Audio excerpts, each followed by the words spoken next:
Bonjour et bienvenue. Dans cette vidéo, nous allons voir comment utiliser le système de grille de Bootstrap version 5. Le système de grille est un terme en design graphique qui est souvent défini comme étant une structure composée des lignes horizontales et verticales qui sont utilisées pour organiser le contenu d'un design. Le système de grille de Bootstrap utilise trois classes prédéfinies qui sont la classe Container, la classe Row et la classe colonne. Donc, ces trois classes sont utilisées pour construire des mises en page de toute forme et taille. Et grâce à ces classes Bootstrap, vous pouvez aligner les éléments ou le contenu de votre site web de manière responsive. Donc, ici à l'écran, j'ai un exemple d'utilisation du système de grille de Bootstrap. Donc, je vais sauvegarder et ouvrir mon fichier index.html dans mon navigateur.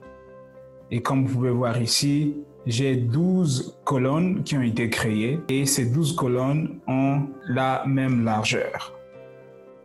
Je vais ajouter ici border 1 pixel solide et de couleur noire. Donc je vais ajouter des bordures pour voir un peu ce à quoi ça va ressembler. Alors donc comme je disais ici, on a 12 colonnes, n'est-ce pas, qui ont la même largeur.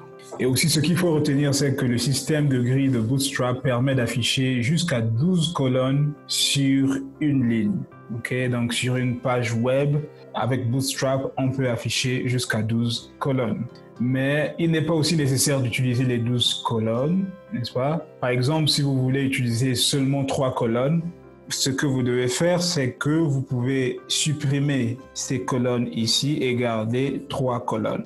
Sauvegarder lorsque vous réactualisez votre page et là vous pouvez voir les 3 colonnes qui ont été créées automatiquement par Bootstrap. Et comme vous pouvez remarquer, ces 3 colonnes ont la même largeur aussi. Donc cela est fait de manière automatique par le système de grille de Bootstrap. Donc ici on n'a pas spécifié la largeur de nos colonnes. Donc Bootstrap va donner la même largeur à ces 3 colonnes ici. Et aussi, ce qu'on peut noter, c'est qu'on a la possibilité de grouper nos colonnes Bootstrap afin de créer des colonnes beaucoup plus larges, tout en précisant la largeur de chaque colonne. Par exemple, ici, on va dire que, comme on sait qu'avec Bootstrap, on a droit à 12 unités de colonnes. Donc ici, je vais dire que cette colonne-là, je vais regrouper 2 unités de colonnes. Et là, je vais regrouper 4 unités de colonnes. Et ici, je vais regrouper 6 unités de colonnes. Donc là, je sauvegarde et je viens réactualiser ma page ici. Et comme vous pouvez voir, là, je vais changer ça, sauvegarder. Et vous pouvez voir que j'ai 3 colonnes qui ont été créées, mais chaque colonne a une largeur différente des autres. Tout simplement parce qu'ici, on a précisé la largeur de chaque colonne. Et comme je disais tout à l'heure, qu'il faut toujours se rappeler que la somme des largeurs de nos colonnes doit être inférieure ou égale à 12. Donc ici, on a 2 plus 4, ça fait 6, plus 6, ça fait 12. Donc voilà pourquoi on peut avoir ces 3 colonnes sur la même ligne. Et imaginons si je mets 6 ici, vous allez voir que lorsque je vais réactualiser ma page, la 3e colonne va se positionner sur la ligne en dessous. Voilà, donc ici j'ai 2 colonnes sur la première ligne et sur la prochaine ligne va se retrouver ma 3e colonne. Tout simplement parce que là, lorsqu'on additionne la largeur de ces colonnes-là, on se rendra compte qu'on n'aura pas 12 mais 14. Donc là, on a 2 plus 6, ça fait 8, 8 plus 6, ça fait 14. Donc voilà pourquoi la 3e colonne ici ne peut pas suffire sur la première ligne ici. Vous allez voir que si je change là, au lieu de 6, je mets 4, je sauvegarde. Je réactualise ma page et là, sur la même ligne, j'ai les 3 colonnes. Alors, un autre point que l'on peut noter, c'est que nous avons la possibilité avec Bootstrap de définir la largeur d'une colonne en fonction des points de rupture. Donc, je vais vous montrer un exemple, n'est-ce pas? Ce que je vais faire, c'est d'abord supprimer ce code-là et je vais copier et coller un code que j'ai déjà écrit. Et voilà le code que j'ai copié et collé. Donc, dans cet exemple de code, j'ai d'abord une classe container ici et une classe row, n'est-ce pas, qui fait référence à la ligne, à une ligne. Et enfin, à l'intérieur de la classe row, j'ai mes 12 colonnes. Voilà, donc je vais expliquer ces différentes classes que j'ai ici. Donc ici déjà, XXL, XL, LG, SM, MD, XS ici représentent des points de rupture et ces points de rupture indiquent les différentes tailles de l'écran des écrans sur lesquels notre page web va s'afficher. Et ici, 1, 2, 3, 4, 6 et 12 représentent en fait les différentes tailles, les différentes largeurs que les colonnes vont occuper, n'est-ce pas, sur nos écrans.